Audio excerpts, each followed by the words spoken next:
ఇప్పుడు మనం deadlock avoidance గురించి డిస్కస్ చేద్దాము. డెడ్లాక్ అవాయిడెన్స్ అంటే డెడ్లాక్ ప్రివెన్షన్ లాగానే. అంటే డెడ్లాక్ రాకన్నా ముందే మనం నెససరీ ప్రికాషన్స్ తీసుకుంటాము. సో ఇంగ్లీష్లో మనకు ఒక ప్రూవర్బ్ ఉంది కదా, prevention is better than cure, taking the medicine before the disease. So disease రాకముందే మనం మెడిసిన్ తీసుకుంటే మనకి డిసీజ్ రాదు. సో మనకి డిసీజ్ రాకముందే మనం నెససరీ ప్రివెంటివ్ మెకానిజమ్స్ తీసుకుంటే సో ఇంకా మనం దాన్ని క్యూర్ చేయాల్సిన అవసరం ఏం లేదు. ఓకే, డిసీజే రాదు కాబట్టి. సో అది మనకి. సో డెడ్లాక్ అవాయిడెన్స్ ప్రివెన్షన్ అనేది డెడ్లాక్ రాకుండా ముందే మనం తీసుకునే నెససరీ ప్రికాషన్స్. సో ఆ పాయింట్ చూద్దాము. ఇట్ ఈజ్ యూజ్డ్, దీనికి సంబంధించిన మెటీరియల్ అనేది నేను డిస్క్రిప్షన్లో అంటే ఫస్ట్ కామెంట్లో షేర్ చేస్తాను, పింక్ చేస్తాను. సో దాని నుంచి మీరు రిట్రీవ్ చేసుకుని చదువుకోండి. It is used to avoid the deadlock. So deadlock avoidance మేజర్గా ఎందుకు యూజ్ చేస్తాము? To avoid the deadlock. Okay, next ఇక్కడ మనకి అల్గారిథంలో ఏంటంటే ఈచ్ ప్రాసెస్ అనేది దానికి ఎన్ని రిసోర్సెస్ కావాలో ముందే స్పెసిఫై చేయాలి. సపోజ్ ఇక్కడ మనకి 3 రిసోర్స్ టైప్స్ ఉన్నాయి అనుకోండి, ఏబిసి అని 3 రిసోర్స్ టైప్స్ ఉన్నాయి.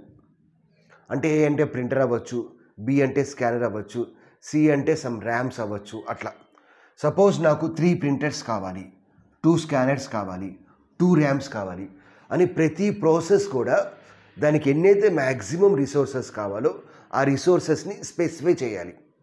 స్పెసిఫై చేసిన తర్వాత ఒక ప్రాసెస్ అనేది ఈ రిక్వెస్ట్ కోసం ఈ రిసోర్సెస్ కోసం ఏమైనా రిక్వెస్ట్ పెడితే అప్పుడు ఆపరేటింగ్ సిస్టమ్ అనేది చెక్ చేస్తుంది రిసోర్సెస్ అనేవి ఫ్రీగా ఉన్నాయా లేదా. ఆ రిసోర్సెస్ ఫ్రీగా ఉంటే ఎలకేట్ చేయొచ్చా చేయకూడదా. ఎలకేట్ చేస్తే డెడ్లాక్ రావడానికి పాసిబిలిటీ ఉంటే ఎలకేట్ చేయదు. ఎలకేట్ చేస్తే డెడ్లాక్ అసలు రాదు అనుకోండి, అప్పుడు ఆపరేటింగ్ సిస్టమ్ అనేది ఆ రిసోర్సెస్ని ఎలకేట్ చేస్తాయి. సో ఆ పాయింట్ చూద్దాము. The simplest method is each process must provide additional information about maximum number of resources of each resource type that it may need.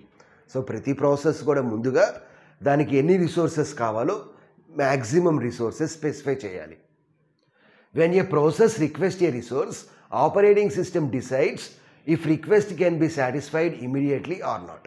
So ఒక ప్రాసెస్ అనేది ఒక రిక్వెస్ట్ పెట్టినప్పుడు operating system అనేది ఆ resources allocate చేయటం వల్ల deadlock రావడానికి possibility ఉంటే ఎలకేట్ చేయదు, అలా డెడ్లాక్ రాదు అనుకుంటే ఎలకేట్ చేసిద్ది. ఓకే, సో దానికే ఇక్కడ మనకి 2 సీక్వెన్సెస్ ఉన్నాయి, safe sequence, unsafe sequence. Safe sequence అంటే ఏంటంటే మనకి ఎటువంటి డెడ్లాక్ రాదు. సేఫ్ సీక్వెన్స్ అనేది ఏ ఆర్డర్లో ప్రాసెస్కి రిసోర్సెస్ ఎలకేట్ చేయాలో స్పెసిఫై చేస్తుంది. వేరియస్ అన్సేఫ్ సీక్వెన్స్ అంటే డెడ్లాక్ వస్తుంది కాబట్టి ఆపరేటింగ్ సిస్టమ్ అనేది ఆ రిసోర్సెస్ని ఎలకేట్ చేయదు ఆ ప్రాసెస్కి. Okay, so safe sequence means there is no deadlock. It specifies the sequence in which the processes are executed. Unsafe అంటే డెడ్లాక్ వస్తుంది. Unsafe means we have a deadlock కాబట్టి ఆపరేటింగ్ సిస్టమ్ అనేది రిసోర్సెస్ని allocate చేయదు. ఇక్కడ మనకి 2 అల్గారిథమ్స్ ఉన్నాయి. First algorithm ఏంటంటే resource allocation graph. ఈ అల్గారిథం ఎప్పుడు యూజ్ చేస్తామంటే if the resource type contains a single instance. Suppose ఇక్కడ మనకి ఏలో ఒక ఇన్స్టెన్సే ఉంది, బిలో ఒక ఇన్స్టెన్సే ఉంది, సిలో ఒక ఇన్స్టెన్సే ఉంది. అంటే ఒక ప్రింటరే కావాలి, ఒక స్కానరే కావాలి, ఒక ర్యామే కావాలి. Various if the resource type contains more than 1 instance, అప్పుడు మనం దాన్ని బ్యాంకర్స్ అల్గారిథం యూజ్ చేస్తాము. సో నెక్స్ట్ వీడియోలో మనం బ్యాంకర్స్ అల్గారిథం గురించి డిస్కస్ చేద్దాం. ఈ వీడియోలో రిసోర్స్ అలొకేషన్ గ్రాఫ్ గురించి యూజ్ చేద్దాం. So resource allocation graph algorithm ఎప్పుడు యూజ్ చేస్తాము? If the resource type contains a single instance. ఇక్కడ మనకి 3 టైప్స్ ఆఫ్ ఎడ్జెస్ ఉంటాయి. ఫస్ట్ ఎడ్జ్ ఏంటంటే క్లైమ్ ఎడ్జ్, సెకండ్ వన్ ఏంటంటే రిక్వెస్ట్ ఎడ్జ్, థర్డ్ వన్ ఏంటంటే assignment edge. So claim edge అంటే ఏంటంటే a process may request the resource in the future. So ఒక process అనేది ఆ రిసోర్స్కి ఫ్యూచర్లో రిక్వెస్ట్ చేయొచ్చు. క్లైమ్ ఎడ్జ్ మనం ఎలా రిప్రజెంట్ చేస్తామంటే ఇలా డాటెడ్ యారోతో రిప్రజెంట్ చేస్తాం, డాటెడ్ లైన్తో. ఇక్కడ చూస్తే మనకి P1 ఉంది, P2 ఉంది, R1 ఉంది, R2 ఉంది. ఇక్కడ దీని అర్థమైంది P1 అనేది R2కి ఫ్యూచర్లో రిక్వెస్ట్ పెట్టచ్చు. సో క్లైమ్ ఎడ్జ్ అంటే డాష్ లైన్తో రాస్తాము. అదేవిధంగా ఇక్కడ దీని అర్థమైంది P2 అనేది R2 రిసోర్స్కి ఫ్యూచర్లో రిక్వెస్ట్ పెట్టచ్చు, అది క్లైమేట్ అంటే. సెకండ్ వన్ ఏంటంటే request age. When a process wants to use a resource it puts the request for the resource. So climate అంటే ఫ్యూచర్లో రిక్వెస్ట్ పెట్టచ్చు అని. వేరియస్ రిక్వెస్ట్ ఏజ్ అంటే ఏంది, ఆ ప్రాసెస్ అనేది ఆ రిసోర్స్ని అప్పుడు యూజ్ చేయాలి అనుకుంటే ఒక రిక్వెస్ట్ పెడుతుంది, దాన్నే మనం రిక్వెస్ట్ ఎడ్జ్ అంటాము. రిక్వెస్ట్ ఎడ్జ్ని మనం ఎలా రిప్రజెంట్ చేస్తాము అంటే ఇలా రిప్రజెంట్ చేస్తాము. ఇక్కడ చూస్తే P2 అనేది R1 కోసం ఒక రిక్వెస్ట్ పెట్టింది, సో దీన్ని మనం రిక్వెస్ట్ ఎడ్జ్ అంటాము. రిక్వెస్ట్ ఎడ్జ్ అంటే సాలిడ్ లైన్ యారో ఉంటుంది. రిక్వెస్ట్ ఎడ్జ్ అంటే యారో అనేది టువర్డ్స్ ద రిసోర్స్ ఉంటుంది. రిక్వెస్ట్ ఎడ్జ్ అంటే యారో అనేది టువర్డ్స్ ద రిసోర్స్ ఉంటుంది. అంటే P2 అనేది R1 కోసం రిక్వెస్ట్ పెట్టింది. ఓకే, తర్వాత అసైన్మెంట్ ఎడ్జ్. అసైన్మెంట్ ఎడ్జ్ అంటే ఏంటంటే if the request is available operating system allocates resource to the process. Suppose resource అవైలబుల్గా ఉంది అనుకోండి, ఫ్రీగా ఉంది అనుకోండి, అప్పుడు ఆపరేటింగ్ సిస్టమ్ ఏం చేస్తుందంటే ఆ రిసోర్స్ని ఆ ప్రాసెస్కి అలకేట్ చేస్తుంది. దాన్నే మనం assignment edge or allocated edge అంటాము. ఇప్పుడు మనం ఈ ఎగ్జాంపుల్ మనం తీసుకుంటే ఈ ఎడ్జ్ని మనం ఏమంటామంటే అసైన్మెంట్ ఎడ్జ్ అంటాము. ఈ ఎడ్జ్ని ఏమంటాము, అసైన్మెంట్ ఎడ్జ్ అంటాము. అసైన్మెంట్ ఎడ్జ్ అంటే యారో అనేది ఎట్లా ఉంటుంది, టువర్డ్స్ ద ప్రాసెస్ ఉంటుంది. యారో అనేది టువర్డ్స్ ద ప్రాసెస్ ఉంటుంది. అంటే దీని అర్థమైంది P1 is holding R1. So P1 దగ్గర R1 అనే రిసోర్స్ ఉంది. సో అది. సో ఫస్ట్ ఏంది క్లైమేట్. క్లైమేట్ అంటే ఏంది, ఆ ప్రాసెస్ అనేది ఆ రిక్వెస్ట్ని ఆ రిసోర్స్ని ఫ్యూచర్లో రిక్వెస్ట్ చేయొచ్చు, దాన్ని క్లైమేట్ అంటాము.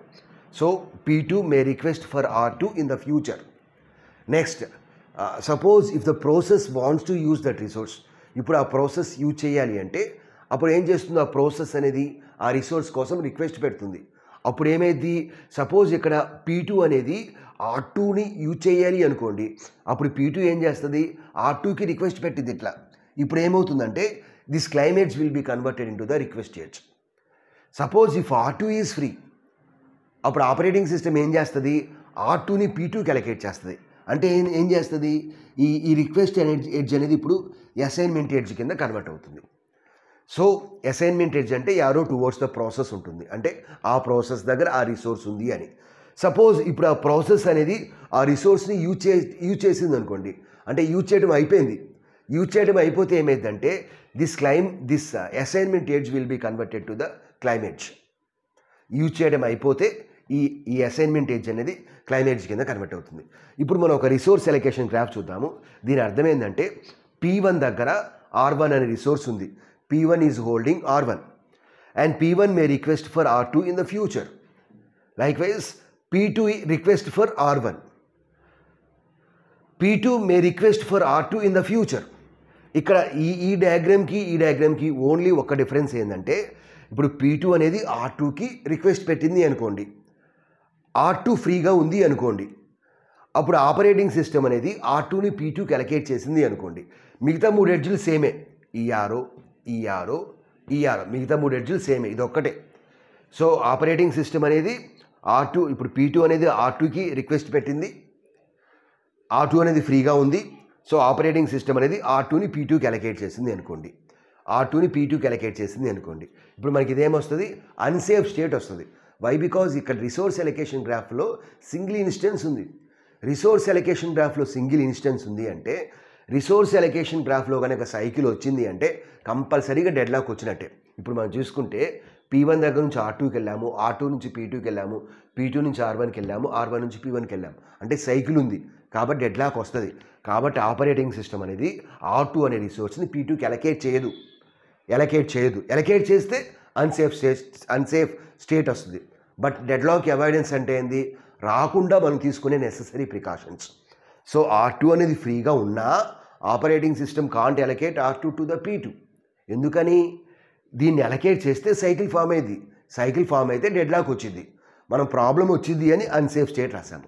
అన్సేఫ్ స్టేట్ అంటే ఏంది, డెడ్లాక్ వచ్చింది అని. ఓకే, సో ఇది మనకి ఫస్ట్ అల్గారిథం. రిసోర్స్ అలొకేషన్ గ్రాఫ్లో రిసోర్స్ టైప్లో కనుక సింగిల్ ఇన్స్టెన్స్ ఉంటే రిసోర్స్ అలొకేషన్ గ్రాఫ్ని యూజ్ చేస్తాము.